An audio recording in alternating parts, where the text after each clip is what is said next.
SER Podcast. Un año después se repite exactamente la misma jugada. El gobierno ha llevado la subida de las pensiones al Congreso, mezclada en un decreto con muchas otras medidas sociales, y la derecha se lo ha tumbado todo porque dicen que no tienen por qué tragarse medidas con las que no están de acuerdo y que el gobierno podía haber tramitado cada cosa por separado y que ellos habrían votado a favor de las pensiones y de lo que les hubiese parecido bien. Esto es exactamente lo que pasó hace un año.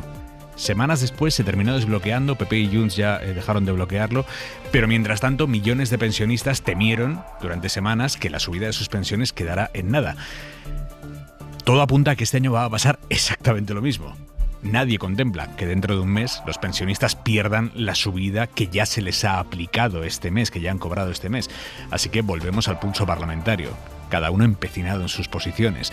Esta noche viene a hora 25 la portavoz del gobierno, Elma Saiz, que además es la responsable de inmigración. Hoy se ha aprobado en el Consejo de Ministros la regularización de en torno a 500.000 de inmigrantes en España. Y el PP, que hace 2 años estaba a favor de esto, el PP ahora se pone a la cabeza de la manifestación en contra de la regularización. ¿Cómo de fuerte tiene que estar siendo la presión de Vox? Que el PP hace oídos sordos a lo que le dice la Iglesia, que aplaude la medida, a lo que dicen los empresarios del campo, que aplauden la medida, y el PP coge ahora y dice que va a llevar a Europa la regularización para intentar que el resto de países la paren, argumentando que esto es malo para los europeos. Ahora lo contamos en detalle, pero cuidado mañana porque viene mucha más lluvia y mucho más viento. Jordi Carbó, buenas tardes. Buenas tardes. Precaución en todo el país, pero especialmente en las dos Castillas. En Castilla y León, sobre todo por la cota de nieve, que hoy se ha disparado hasta los 2.000 metros. Mañana se acercará en algunos puntos del centro hasta los 500 metros, por ejemplo en la Comunidad de Madrid. Pero viento muy fuerte y momentos de lluvia muy intensa en gran parte de Castilla-La Mancha, Extremadura y sobre todo en Andalucía. Aquí es donde estará la situación más complicada. Además, con acumulados que, por ejemplo, en Grazalema, en Cádiz, en 2 días ya superan con creces los 200 litros por metro cuadrado. Hay media, hora 25 Deportes. Jesús Gallego, buenas tardes. Buenas tardes. Carlos Alcaraz ha ganado a de Minaur y ya está en semifinales del Open de Australia. Jugará ante Alexander Zverev. Bueno, sé que va a ser un partido muy duro. Al final yo creo que él está jugando muy sólido y la verdad que con muchas ganas de jugar esa semifinal, de disfrutarla, de darlo todo. Y estaremos con la previa de la última jornada de la liguilla de Champions. Mañana Real Madrid, Atlético de Madrid y Barça se juegan estar en el top 8 de la competición y el Athletic Club pasar a 16avos de final. ¿Qué va a hacer el gobierno ahora para salvar la subida de las pensiones y el resto de medidas que habían mezclado en un único decreto y que la derecha se lo ha tumbado hoy porque iba a ser un único decreto? ¿Qué plan B tiene el gobierno? Esa es la gran cuestión ahora mismo.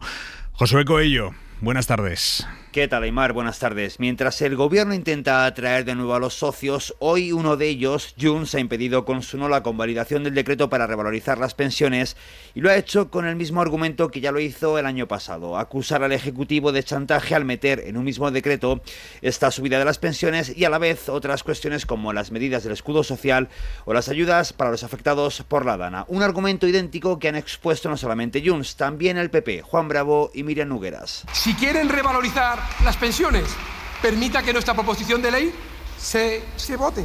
Si quieren seguir utilizando a los pensionistas como rehenes, es su decisión, pero también será su responsabilidad, señor ministro.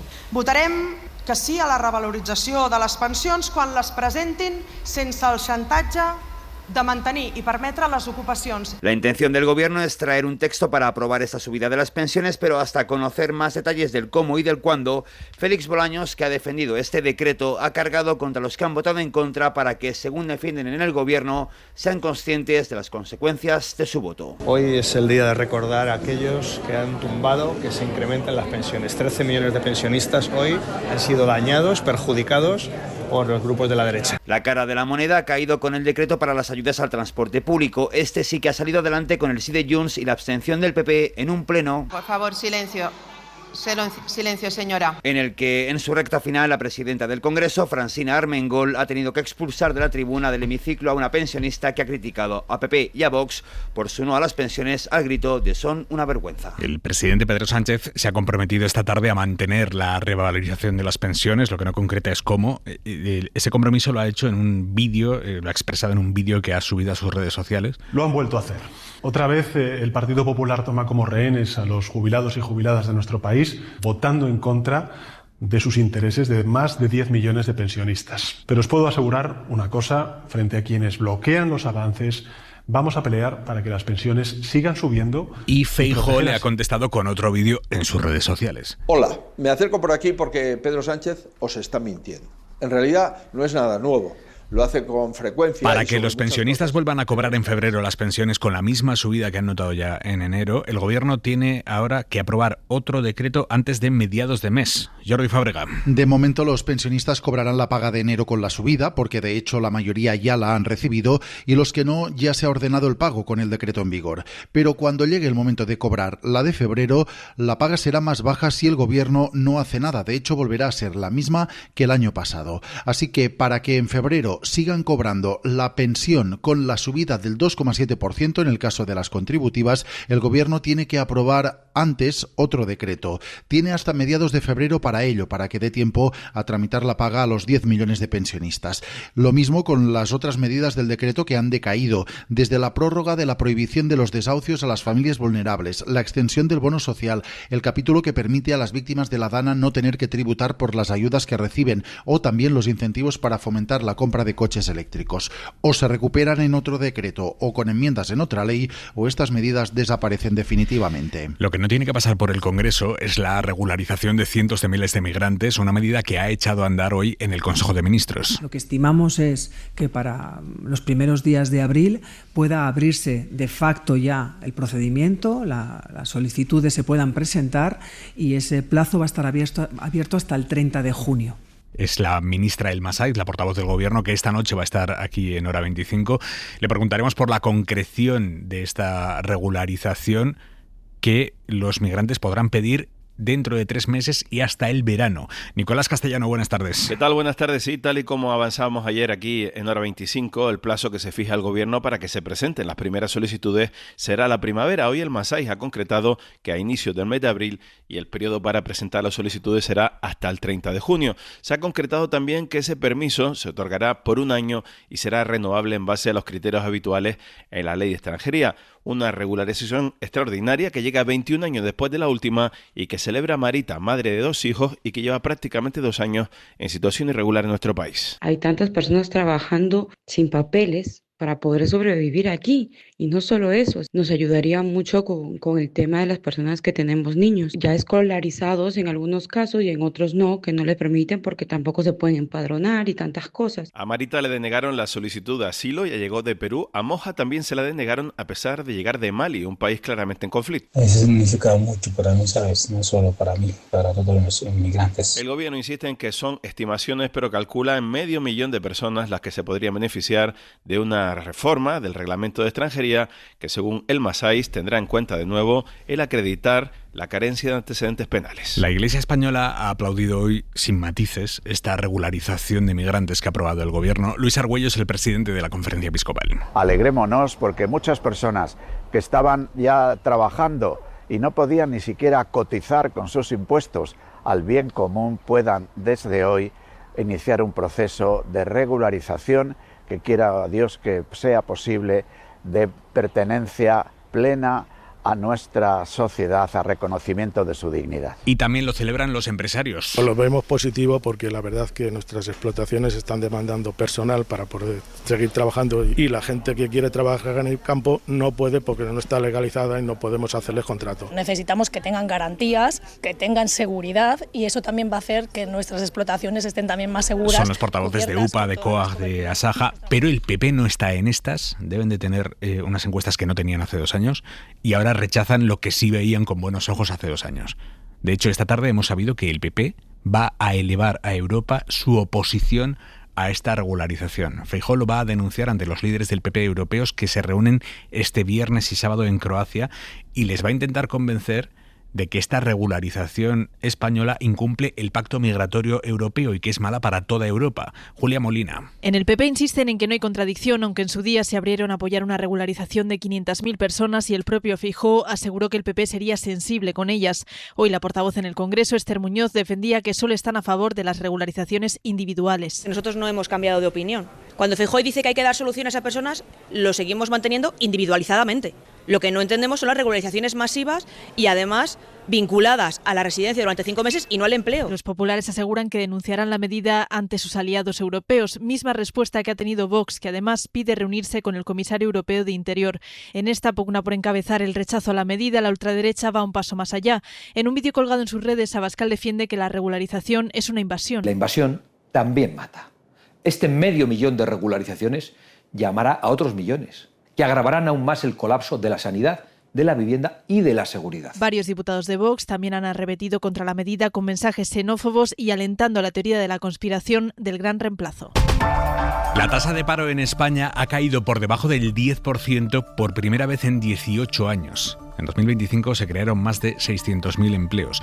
Según la última EPA, la encuesta de población activa, la tasa de paro está ahora mismo en el 9,93% y además el mercado laboral registra un nuevo récord de ocupación. Estefanía Salvatierra.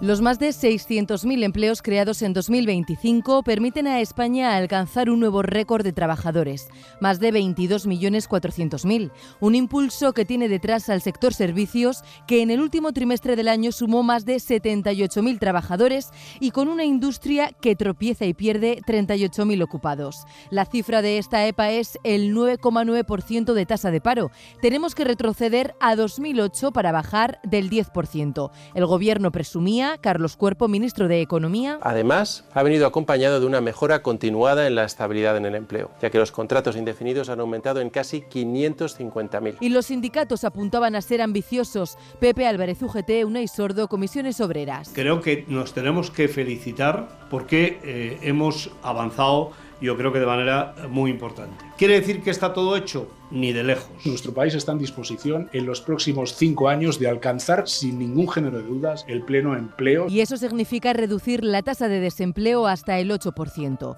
Los empresarios reconocen los buenos datos, pero matizan. Nuestra tasa de paro es la segunda más alta de la Unión Europea.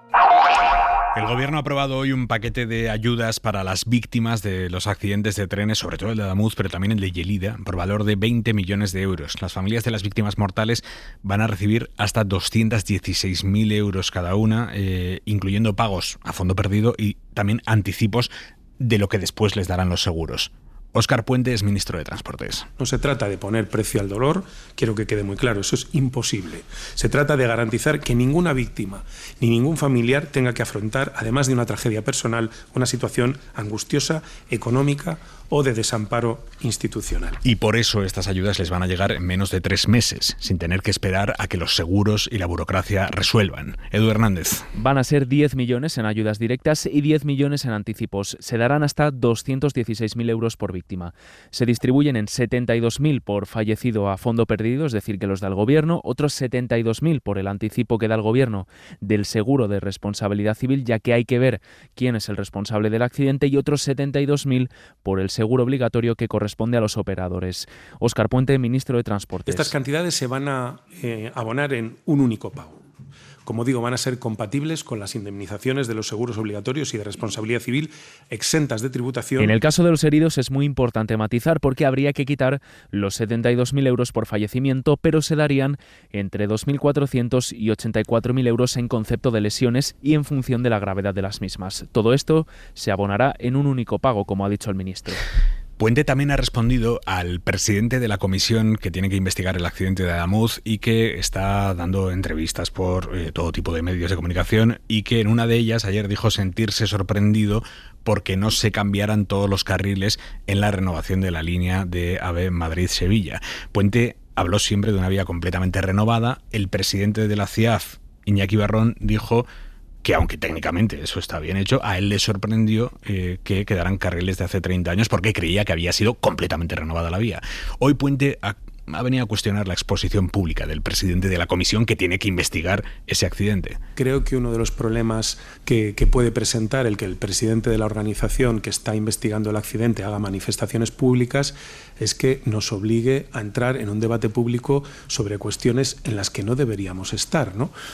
Porque no es así la situación, ¿no? Manifestar sorpresa desde un entorno ferroviario altamente cualificado sobre cuál ha sido el contenido, el alcance de la renovación, A mí sí que me produce sorpresa, porque esa información está disponible públicamente. Saber lo que se ha hecho en esa línea... E insiste Puente en que una renovación integral no tiene por qué implicar un cambio de todos los carriles. Se llama así porque se renueva la línea de extremo a extremo. ¿Quiere decir que se sustituyen en esa renovación todos los elementos integrantes de la vía? No. Del mismo modo que cuando uno afronta una renovación integral de su casa, pues a veces no tira los muros, no tira las columnas o incluso conserva las ventanas. Depende del estado en el que se encuentren. Y eso es lo que se hace en la renovación integral de la línea Madrid-Sevilla. La Fiscalía quiere impulsar ya el caso judicial que investiga si el exministro Montoro legislaba a favor o daba trato de favor a las empresas que pagaban al despacho de abogados que había fundado Montoro. De abogados no, de asesores fiscales. Montoro es uno de los 28 imputados y Anticorrupción ha pedido al juez del caso una serie de diligencias, entre otras. La Fiscalía quiere saber qué bienes tienen Montoro y su mujer y en qué régimen están casados. Porque cambia mucho estar o no en separación de bienes. Miguel Ángel Campos. La fiscal reclama al magistrado la incorporación de correos electrónicos intervenidos por los Mossos sobre la supuesta actividad delictiva de la trama, así como que la agencia tributaria amplíe información respecto a varios archivos que por su formato contienen datos ocultos. También información sobre el régimen económico matrimonial de Cristóbal Montoro y varios de sus socios para determinar si han pactado separación de bienes y han ocultado patrimonio de origen ilícito o bienes para su decomiso. La fiscal solicita además ingente documentación sobre las numerosas mercantiles constituidas por Montoro y sus socios en equipo económico porque pudieron emplearlas para ocultar el beneficio bajo sospecha. El juez de Tarragona, Rubén Rus, investiga desde 2018 al despacho Equipo Económico fundado por el exministro de Hacienda Cristóbal Montoro. Según el Ministerio Público, desde este despacho actuaban como lobby ilícito consiguiendo rebajas tributarias a la carta en lo peor de la crisis para aquellas empresas que pagaban por sus servicios con abusos de la función pública y un entramado de influencias tejido desde el gobierno. Un asunto que nos ha llamado hoy muchísimo la atención. Osakidetza, el Servicio Vasco de Salud, ha vacunado a 253 niños, la mayoría bebés, con dosis caducadas. Y dice Osakidetza que no pasa nada, que no les va a pasar nada a esos niños, que solo hay que volver a vacunarlos y ya. Un servicio de salud, Osakidetza, que ha vacunado a 253 niños con dosis caducadas. Radio Bilbao, Óscar Gómez. Buenas tardes. El Departamento de Salud del Gobierno vasco ha reconocido, después de la denuncia presentada por Bildu, que se han administrado vacunas caducadas a 253 niños, la mayoría bebés, en 12 organizaciones territoriales de Osakidetza, pero asegura que no tienen ningún efecto adverso para la salud y que ya se ha informado a las familias. Se trata de la vacuna hexavalente contra la difteria, tétanos, tosferina, poliomielitis, hepatitis B y hemófilus influenza tipo B. Osakidetza asegura que todos los casos están identificados y que, siguiendo las instrucciones del Consejo Asesor de Vacunas de Euskadi, ya se está dando cita para volver a vacunarse. La incidencia se ha notificado a la Agencia Española de Medicamentos y al fabricante. Bildu, en todo caso, ha pedido ya la comparecencia del consejero de Salud en el Parlamento vasco. Le acaban de preguntar al Lehendakari y Manuel Pradales sobre estas vacunas caducadas que se les han inoculado a 253 niños en Euskadi. Desde el propio gobierno está monitorizado y controlado perfectamente los casos que se han producido. Se ha planteado por parte del Consejo Asesor de Vacunas en Euskadi una revacunación de esta población. Y bueno, pues están poniendo los medios para que se pueda producir en su caso esta revacunación, pero desde luego calma, porque no hay ningún problema en términos de salud para las personas. Esto ha dicho el Lehendakari después de reunirse hoy con el presidente del gobierno, Pedro Sánchez. ¿Han hablado o no han hablado acerca del futuro de la legislatura? Porque PNV tiene un papel fundamental en el futuro que tenga o no la legislatura. Mi impresión es que tomará esa decisión cuando le convenga políticamente, ¿no? Las elecciones. Entonces, bueno, es una prerrogativa del presidente. No hemos hablado especialmente de esta cuestión, pero bueno, más allá de las derrotas o victorias en el Congreso de los Diputados, pues conocemos de la capacidad de resiliencia del presidente Pedro Sánchez. Tras los fallos en las pulseras que controlan que los maltratadores no se salten las órdenes de alejamiento, el Ministerio de Igualdad va a cambiar las pulseras por tobilleras, porque dicen que son dispositivos más fiables y menos manipulables. El Gobierno ha aprobado hoy la licitación del nuevo contrato para estos dispositivos tras los fallos que conocimos hace unos meses. Según Ana Redondo, la ministra, se van a incorporar mejoras de seguridad.